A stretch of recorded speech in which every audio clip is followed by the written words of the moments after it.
Hello guys, welcome to Abhishek Jha classes. क्या हाल चाल है दोस्तों? सर सब बढ़िया, सब मजे में। आज हम लोग क्या करने वाले हैं बेटा जी, आज हम लोग क्या करने वाले हैं? आज हम लोग करने वाले हैं राम मोहन रॉय जी। बिल्कुल, इंग्लिश का प्रोज है।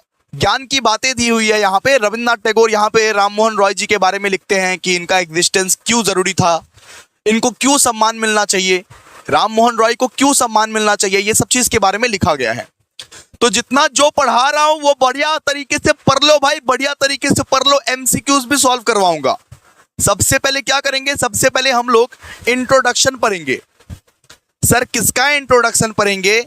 वही हमारे बंगाल के कवि गुरु का, रविन्द्रनाथ टैगोर जी का हम लोग क्या पढ़ेंगे? इंट्रोडक्शन पढ़ेंगे कि रविन्द्रनाथ टैगोर का जन्म कब हुआ था, उनका मृत्यु कब हुआ था, वो लोग क्या क्या काम किए थे, क्या नहीं काम किए थे, सब चीज का इंट्रोडक्शन पहले पढ़ा जाएगा। उसके बाद रविन्द्रनाथ टैगोर जी के इंट्रोडक्शन पढ़ने के बाद राम मोहन रॉय का इंट्रोडक्शन पढ़ेंगे कि राम मोहन रॉय का मतलब कि बर्थ कहाँ हुआ था, कब हुआ था, इनका डेथ कब हुआ था, साथ साथ इन्होंने कौन कौन से ऐसे ऐसे काम किए थे जिन वजह से इनको पॉपुलैरिटी मिली थी उन दिनों में। ठीक है। और इसके बाद स्टोरी का भाई समरी वर्जन देख रहे हो? ये पूरा स्टोरी है। स्टोरी ही 2 पेज का है। स्टोरी 2 पेज का है। और यहाँ पे मैंने पूरा समरी एकदम तैयार कर लिया है, जहां पे 4 पैराग्राफ को बहुत बढ़िया तरीके से समराइज कर दिया है, जो आपको समझने में बहुत आसान लगेगा। क्लियर है? तो आप लोग राम मोहन रॉय कहानी को पढ़ने के लिए रेडी हो? राम मोहन रॉय जी के बारे में पढ़ने के लिए रेडी हो? जल्दी बताओ, एक बार लाइक कर दो। Like for Ram Mohan Roy and Rabindranath Tagore, like for Bengal tigers. जी बिल्कुल, राम मोहन रॉय और रविन्द्रनाथ टैगोर दोनों ही बंगाल से थे। Like for Bengal tigers. चलिए आइए फटाफट से। एक्चुअल टाइगर तो ये लोग हैं जो लोग देश में बदलाव लाए, जिन लोगों की वजह से ये देश में बदलाव आया, जिन लोगों की वजह से ये छोटी छोटी जो सोच थी वो चेंज हो पाया। क्लियर है? तो सबसे पहले आइए रविन्द्रनाथ टैगोर जी के बारे में इंट्रोडक्शन पढ़ते हैं। एक बहुत ही बढ़िया इंट्रोडक्शन रविन्द्रनाथ टैगोर जी के बारे में पढ़ते हैं। रेडी हो ना भाई? जल्दी बताओ, रेडी हो ना? जी भैया बिल्कुल रेडी है। तो सबसे पहले देखिए यहाँ पे क्या लिखा हुआ है। रविन्द्रनाथ टैगोर का बर्थ कब हुआ था? 1861 में हुआ था। रविन्द्रनाथ टैगोर का बर्थ कब हुआ था? चैट बॉक्स में लिखो 1861 में। चैट बॉक्स में आप लोग लिखो रविन्द्रनाथ टैगोर जी का बर्थ कब हुआ था? 1861 में। और बताइए डेथ कब हुआ था? 1941 में। 1941 ये जो है ये रिप्रेजेंट करता है डेथ, और यहाँ पे जो है ये रिप्रेजेंट करता है बर्थ। तो ये बताओ बेटा कि रविन्द्रनाथ टैगोर जी का पापा का नाम क्या था? याद है? पूछ सकता है बेटा, पूछ सकता है। इस चैप्टर में यही सब पूछेगा। पूछने लायक ये चैप्टर नहीं है। ये चैप्टर में रविन्द्रनाथ टैगोर का इंट्रोडक्शन पूछेगा या तो राम मोहन रॉय का इंट्रोडक्शन पूछेगा। पूछने वाला सवाल यही सब है। ये बताओ रविन्द्रनाथ टैगोर जी का पापा का नाम क्या था? ये बताओ। फादर का नाम क्या था? किसी को पता है रविन्द्रनाथ टैगोर जी का फादर का नाम क्या था? फादर का? सर रविन्द्रनाथ टैगोर जी का फादर का नाम था देवेंद्रनाथ टैगोर।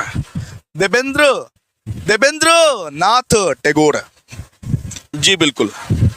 और बेटा रविन्द्रनाथ टैगोर इतने विश्व वाले गुरु थे, इतने बड़े कवि गुरु थे कि वो अपने लिटरेचर के लिए, म्यूजिक के लिए, ड्रामा के लिए, पेंटिंग के लिए, हर चीज के लिए जाने जाते थे। कोलकाता में देखोगे अधिकतर बंगाली के घर में रविंद्र संगीत जो है वो फेमस है, बिकॉज रविन्द्रनाथ टैगोर उसी चीज के लिए जाने जाते हैं, अपने रविंद्र संगीत के लिए जाने जाते हैं। लिटरेचर के फील्ड में, म्यूजिक के फील्ड में, ड्रामा के फील्ड में, पेंटिंग के फील्ड में कौन सा ऐसा फील्ड नहीं है जिसमें रविन्द्रनाथ टैगोर उत्तीर्ण नहीं है, सक्सेसफुल नहीं है। क्लियर है? तो लिटरेचर, म्यूजिक, ड्रामा और पेंटिंग के फील्ड में वो जाने जाते हैं। क्लियर है? इसके बाद देखिए उनको नोबेल प्राइज कब मिला था? बताओ, चैट बॉक्स में पार्टिसिपेट करो। ओ बच्चा बच्ची, चैट बॉक्स में पार्टिसिपेट करो जल्दी से। ये बताओ कि रविन्द्रनाथ टैगोर जी को नोबेल प्राइज कब मिला था? नोबेल प्राइज कौन से ईयर में मिला था? कौन से ईयर में? 1930। किस लिए मिला था? कौन से पर्पस से नोबेल प्राइज मिला था? गीतांजलि के वजह से। गीतांजलि के लिए उनको नोबेल प्राइज मिला था। कब मिला था? 1913 को मिला था, 1913 को। और वो जो टैगोर थे ना, वो फर्स्ट नॉन यूरोपियन रिसिपिएंट थे। ठीक है? यहां पे देखिए, यहां पे क्या लिखा हुआ है। अच्छा ये बताओ कि टैगोर कौन कौन से देशों के लिए नेशनल एंथम लिखे थे? ये बताओ रविन्द्रनाथ टैगोर कौन कौन से देश के लिए, कौन कौन से कंट्री के लिए नेशनल एंथम लिखे हैं? कौन कौन से कंट्री के लिए बताओ? सर इंडिया, बांग्लादेश का भी है और श्रीलंका का भी है। क्लियर है? इंडिया, बांग्लादेश और श्रीलंका का जो नेशनल एंथम है ना, उसको कौन लिखा है? हमारे प्यारे रविन्द्रनाथ टैगोर, हमारे प्यारे रविन्द्रनाथ टैगोर जी। इंडिया, बांग्लादेश और श्रीलंका, ये सब बेसिक नॉलेज है जो पूछेगा एमसीक्यू क्वेश्चन में। बताओ, जल्दी से बताओ। चलो स्टार्ट करते हैं वापस से पूछता हूं। ये बताओ कि रविन्द्रनाथ टैगोर का डेथ कब हुआ था? बिना देखे बताएगा, बिना देखे, चीटिंग नहीं। जल्दी बताओ, रविन्द्रनाथ टैगोर जी का डेथ कब हुआ था? सर 1941। बर्थ कब हुआ था? 1861। सर उनको नोबेल प्राइज कब मिला था? नोबेल प्राइज मिला था 1913। ये बताओ वो किस किस चीज के लिए फेमस थे? वो कौन कौन से चीजों के लिए फेमस थे? सर वो लिटरेचर, म्यूजिक, ड्रामा और पेंटिंग के लिए फेमस थे। वो फर्स्ट नॉन यूरोपियन रिसिपिएंट थे। ठीक है, इसके बाद ये बताओ कि नेशनल एंथम कौन कौन सा कंट्री ने अडॉप्ट किया था? उनका जो लिखा हुआ नेशनल एंथम है वो कौन कौन सा कंट्री ने अडॉप्ट किया था? सर इंडिया, बांग्लादेश और श्रीलंका। क्लियर है? इतना याद हो गया? चलिए आइए अब राम मोहन रॉय के बारे में थोड़ा बहुत कुछ सीखते हैं। राम मोहन रॉय का बर्थ कब हुआ था? राम मोहन रॉय का बर्थ हुआ था मई 22, 1772। क्लियर है? राम मोहन रॉय जो समाज सुधारक थे, जो इन सारी कुरीतियों को दूर भगाए, सती प्रथा, बाल विवाह, पहले क्या क्या होता था, पहले कितनी छोटी छोटी गंदी सोच थी इंसानों की कि अगर किसी महिला का पति मर जाता था उनको जला दिया जाता था। सती प्रथा, बाल विवाह, 9 साल की 10 साल की बच्ची की बाल विवाह हो जाता था। ये सब सारा कुरीतियों को रेवोल्यूशनाइज कौन किया? बताइए। सर राम मोहन। तो राम मोहन रॉय जी का बर्थ कब हुआ था? ये बताइए, बर्थ डेट मई 22, 1772।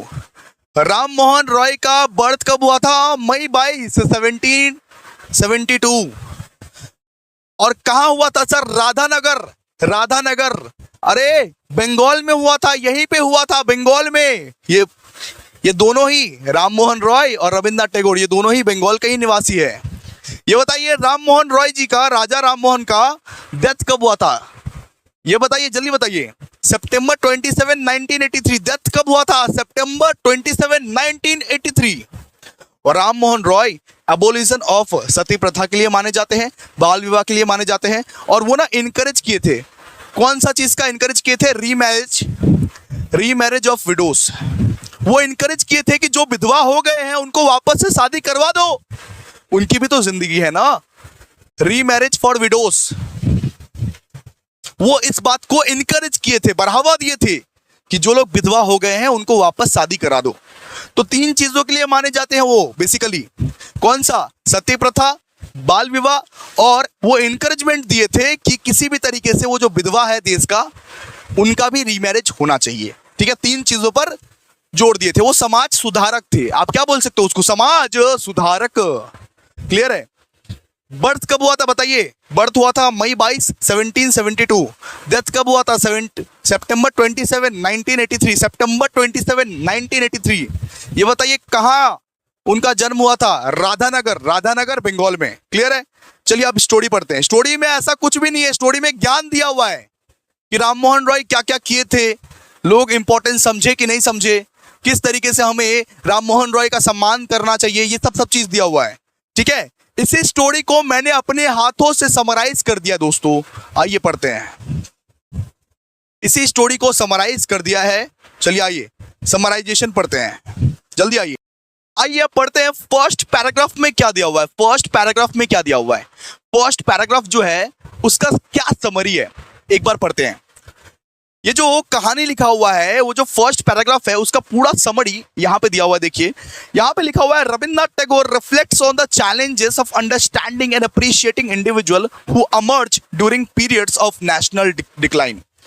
जब ये पूरा देश अंधविश्वास को मान रहा था, जब ये पूरा देश पतन की ओर जा रहा था, यानी जब इस देश का डाउनफॉल हो रहा था, बिकॉज इस देश में तो इतने छोटे छोटे अंधविश्वास को माने जा रहे थे, सती प्रथा हो रहे थे, बाल विवाह हो रहे थे, लड़कियों के सम्मान नहीं हो रहे थे, रीमैरिज नहीं करवाया जा रहा था विडोज का।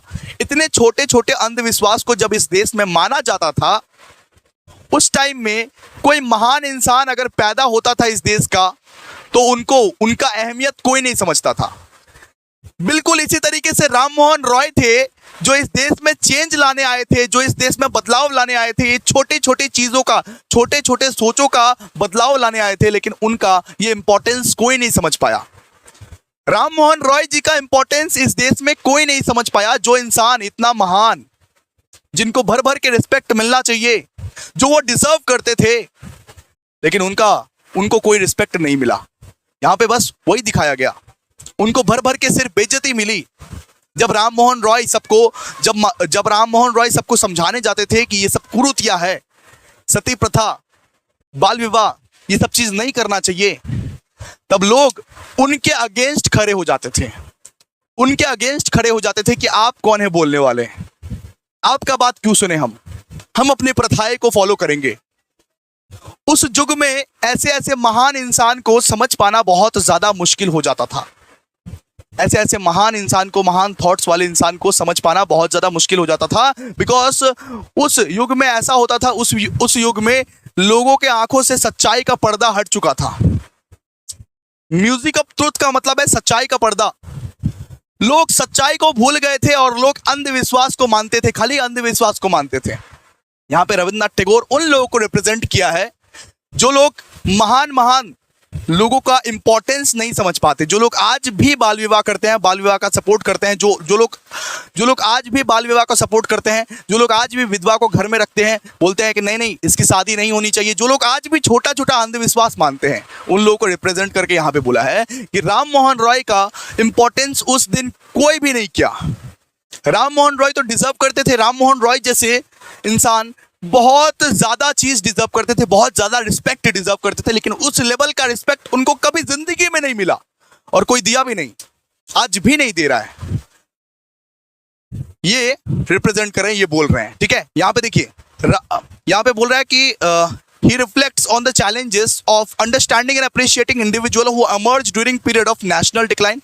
He suggests that such figures like Ram Mohan Roy may seem out of place or disordant because the people have lost touch the music of truth. मतलब यहाँ पे बोल रहा है कि राम मोहन रॉय जैसे चरित्र को उस जमाने में भी रिस्पेक्ट नहीं मिला, बिकॉज लोग अपने आंखों से सच का पर्दा हटा दिए थे और अंधविश्वास का पर्दा टांग लिए थे। अंधविश्वास में झूले पड़े थे लोग। That once defined their nature. Despite the Tagore implies that their presence is necessary. लेकिन इतना कुछ हो जाने के बावजूद, यहाँ पे बोल रहे हैं टैगोर, इतना कुछ हो जाने के बावजूद राम मोहन रॉय का एग्जिस्टेंट जरूरी था, राम मोहन रॉय जी का आना जरूरी था। लेकिन राम मोहन रॉय इस देश में अगर नहीं आते तो इस देश में बदलाव नहीं हो पाता। इतना कुछ हो जाने के बावजूद राम मोहन रॉय का प्रेजेंस जरूरी था, एग्जिस्टेंस जरूरी था। राम मोहन रॉय अगर इस देश में नहीं आते तो कभी इस देश में बदलाव नहीं आता।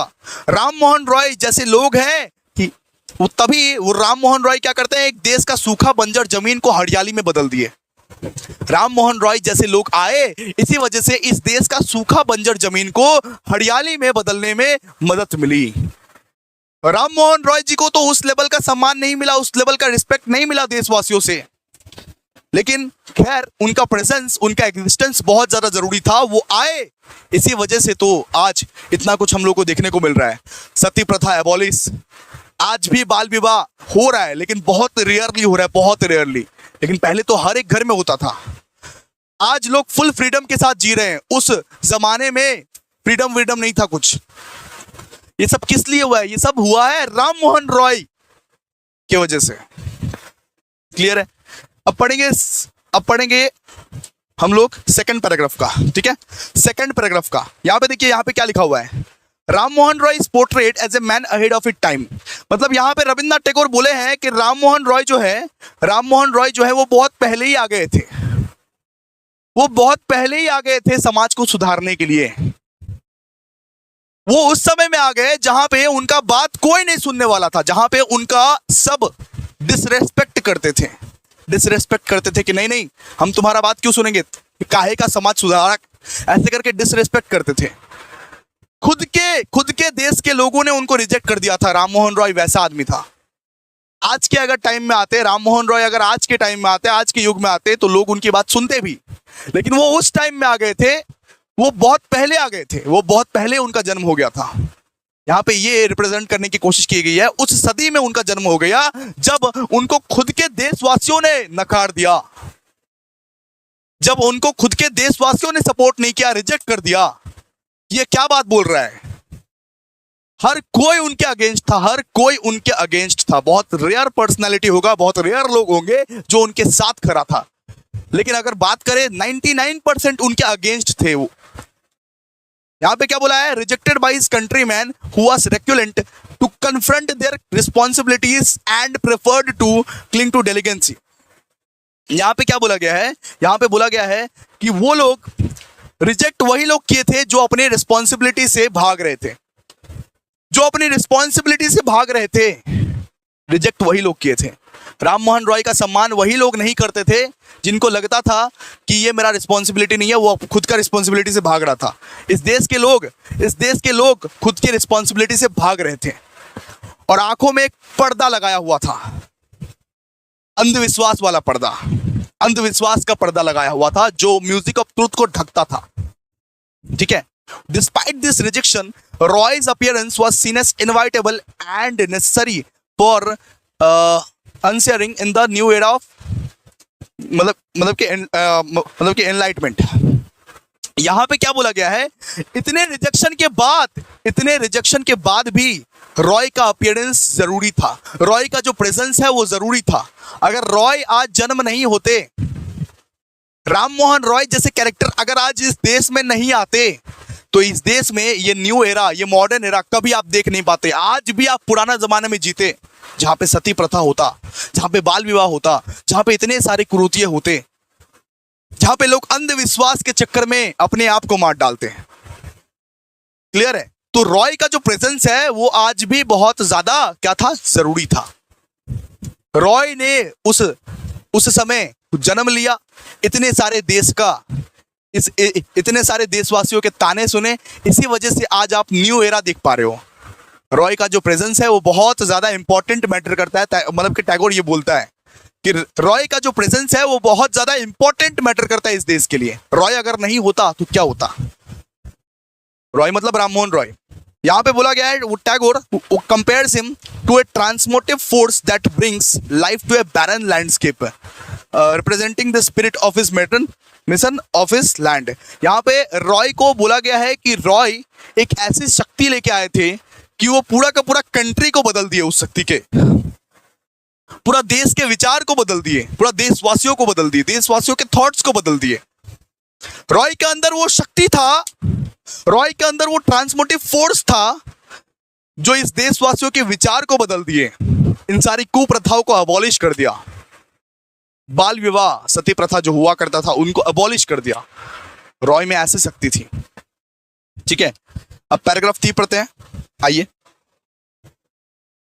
यहां पे लिखा हुआ है, Tagore expresses assortment of Ram Mohan Roy ability to grasp and introduce the best aspiration of both eastern and western culture to his countryman.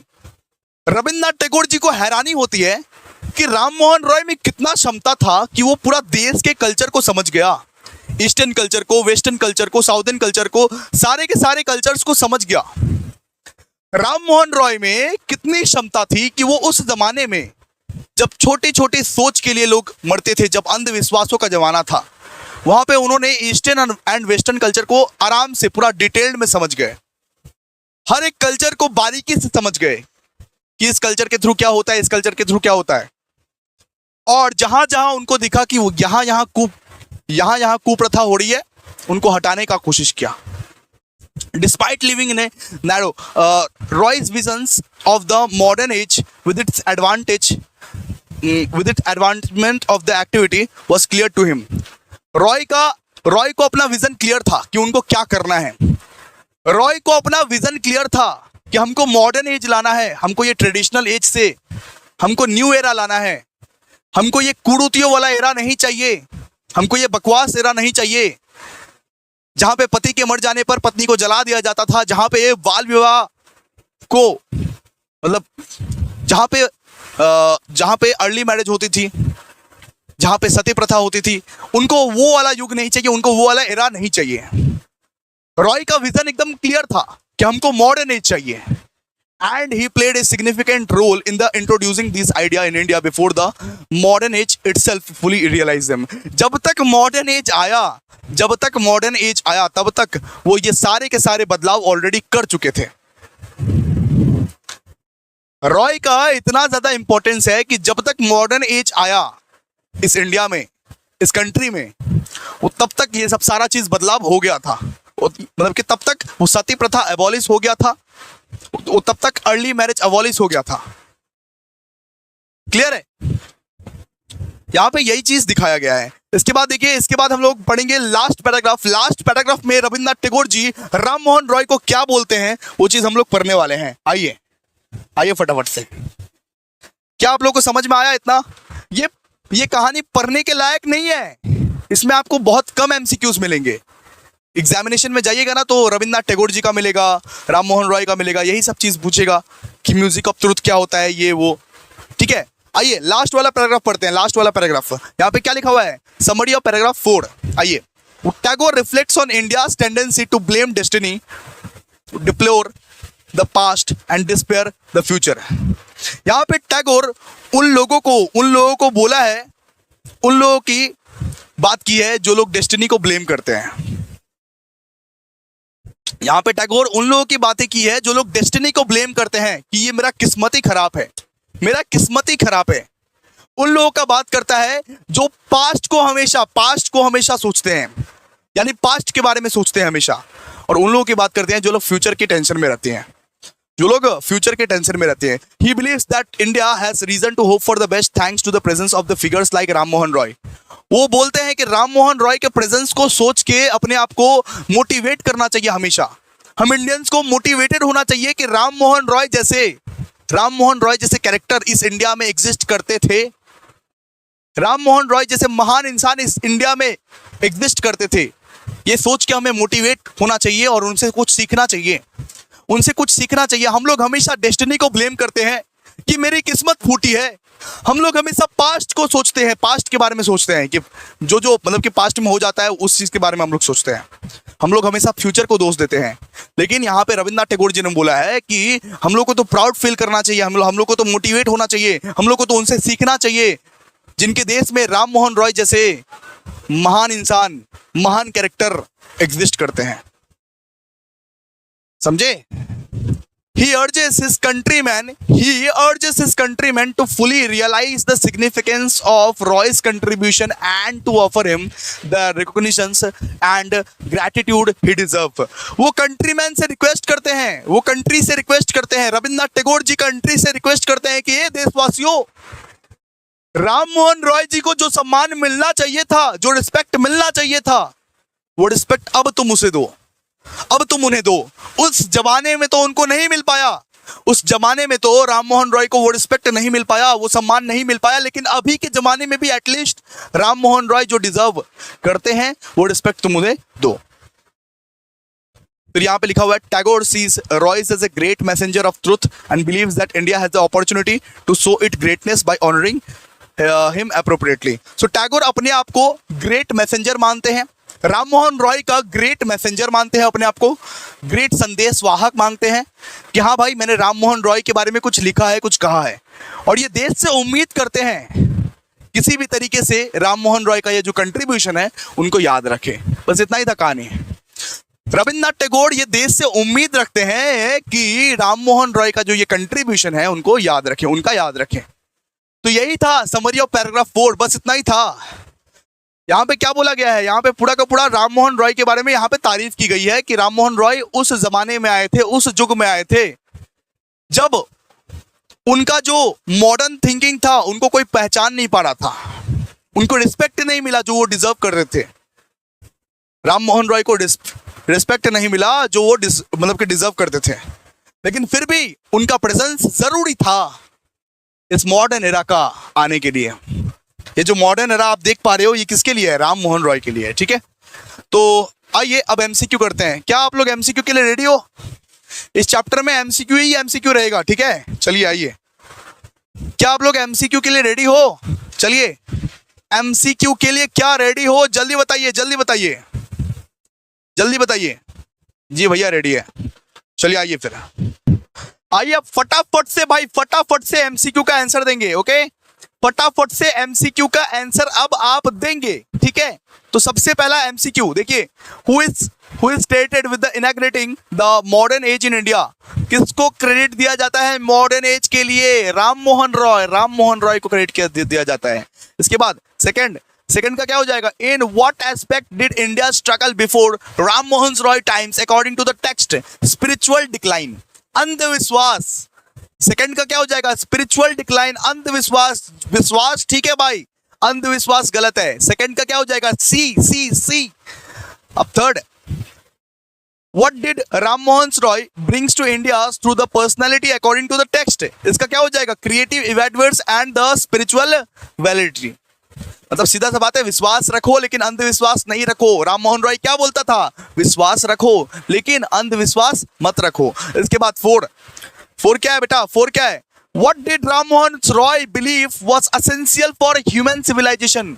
क्या बिलीव रखते थे राम मोहन रॉय? राम मोहन रॉय बिलीव रखते थे इंटरडिपेंडेंस एंड ब्रदरहुड। आंसर हो जाएगा बी। आंसर क्या हो जाएगा? B, option B, interdependence and brotherhood. अपने अपने पे डिपेंडेंट रहो और ब्रदरहुड मेंटेन करो, भाईचारा मेंटेन करो, एक दूसरे पे डिपेंडेंट रहो। इसके बाद देखो, what historical role did Ram Mohan Roy plays in मतलब कि relation to India's social structure? क्या हो जाएगा इसका? Unifications of different communities based on the spiritual principles। इसके बाद देखो 6, who are mentioned as Ram Mohan Roy predecessors in the text? किसको मेंशन किया जाएगा? राम मोहन रॉय किसको मानते थे सर? कबीर को मानते थे, नानक को मानते थे, दाबो को मानते थे, ठीक है। आंसर क्या हो जाएगा? बी। आंसर क्या हो जाएगा? बी। इसके बाद देखिए, what societal structure did Ram Mohan Roy challenge? यहां पे क्या हो गया? Caste and creed. Caste and creed को चैलेंज करते थे राम मोहन रॉय। किसको चैलेंज करते थे? कास्ट एंड क्रीड को चैलेंज करते थे। इसके बाद, according to the text, what did Ram Mohan Roy believe was crucial for India spiritual wellbeing? इसका क्या हो जाएगा? Faith and harmony among different peoples. Ram Mohan Roy चाहते थे कि हर किसी के साथ हर कोई हार्मोनी से रहे, हर कोई शांतिपूर्वक रहे, हर कोई के साथ फेथ हो, ठीक है, सही से रहे। अब देखिए 9, what did Ram Mohan Roy envision as the ideal for human civilisation? इसका क्या हो जाएगा बताइए? Interdependence and brotherhood. What aspect of the India spiritual ethos did Ram Mohan Roy emphasise? इसका क्या हो जाएगा? Assertion of equality of all individual. Ram Mohan Roy यही चाहते थे कि सारे इंडिविजुअल्स इक्वल रहे, इक्वलिटी मेंटेन रहे सब में, कोई कास्ट क्रीड नहीं, ठीक है। इसके बाद इक्वलिटी के लिए भी लड़े थे ना वो। इसके बाद, what did Ram Mohan Roy rescue India from the according to the text? Superstitious oblivions. सुनिए, विश्वास सही है, अंधविश्वास गलत है, यानी कि स्पिरिचुअल ऑब्लिवन। आइए 12th, which term best describe Ram Mohan Roy approach to social and religious barriers? इसका क्या हो जाएगा? इनोवेटर। इसका, what did Ram Mohan Roy believe was necessary for the progress of human civilization? इसका क्या हो जाएगा? Integration and cooperation. एमसीक्यूज को लर्न कर लीजिए बढ़िया तरीके से। What role did Ram Mohan Roy plays in relation to India's traditional social system? इसका क्या हो जाएगा? Challenged and reform them. India का जो सिस्टम था उसको राम मोहन रॉय ने चैलेंज किया, रिफॉर्म किया। रिफॉर्म मतलब बदलाव लाया उसमें। इसके बाद देखिए, according to the text, Ram Mohan Roy was viewed as a pioneer in what aspect of the Indian society? इसका क्या हो जाएगा? Religious reform. Ram Mohan Roy religious reform लाए। राम मोहन रॉय बोला भाई विश्वास सही है लेकिन अंधविश्वास गलत है, रिलीजियस रिफॉर्म आना चाहिए था। 16, what did Ram Mohan Roy emphasise regarding human relationship? है राम मोहन रॉय किस चीज को एम्फसाइज कर रहे थे? Sir? Integration and equality. Integration and equality को एम्फसाइज कर रहे थे। इसके बाद देखिए 17 क्या है? According to the text, what was Ram Mohan Roy contribution to India spiritual unity? India का स्पिरिचुअल यूनिटी पर राम मोहन रॉय का क्या कंट्रीब्यूशन था assertion of the unity of all individual. इसके बाद 18, what did Ram Mohan Roy challenge in India's society according to the text? इसका क्या हो जाएगा? स्पिरिचुअल, मतलब कि spiritual stagnation. 19, according to the text, Ram Mohan Roy focused on what aspect of the Indian society's religious integrations? What term best describe the Ram Mohan Roy stance on the social and religious inclusiveness? यहाँ पे क्या हो जाएगा? Progressive, मतलब India किसी भी तरीके से प्रोग्रेस करे, वो ये चाहते थे. इंडिया एकदम बैकवर्ड थॉट्स के साथ जिंदगी ना जिए, प्रोग्रेस करे. What did Ram Mohan Roy envisions as the ideal for the human civilizations? यहाँ पे क्या हो जाएगा? Interdependence and brotherhood. वापस से रिपीट किया गया है, वापस से सब कुछ रिपीट किया गया है. हम लोग इतना तक ही करेंगे क्योंकि वापस से हर एक एमसीक्यू रिपीट किया गया है. 20-22 जो एमसीक्यू है ना, फर्स्ट 22 एमसीक्यू आप पढ़ लीजिएगा, बस आपका काम बन जाएगा. इतने में काम बन जाएगा, बिकॉज सारे के सारे एमसीक्यूज देखिए वापस से रिपीट किए गए हैं. क्लियर है? तो राम मोहन रॉय खत्म कर लिए, अब द थीप स्टोरी खत्म कर लेंगे, बस हमारा पूरा का पूरा जो है इंग्लिश खत्म हो जाएगा. और भाई ये मैथ से पढ़ना चाहते हो, ये एमसीक्यू वाला मैथ चाहिए तुमको, खुद पढ़ना है तो टेलीग्राम चैनल पर जाओ ना, पढ़ लो ना. मैथ अवेलेबल है, नोट्स अवेलेबल है, सब चीज अवेलेबल है. अब एक ही चैप्टर पढ़ेंगे द थीप स्टोरी, और कहानी को क्या करेंगे? खत्म कर देंगे. Thank you so much.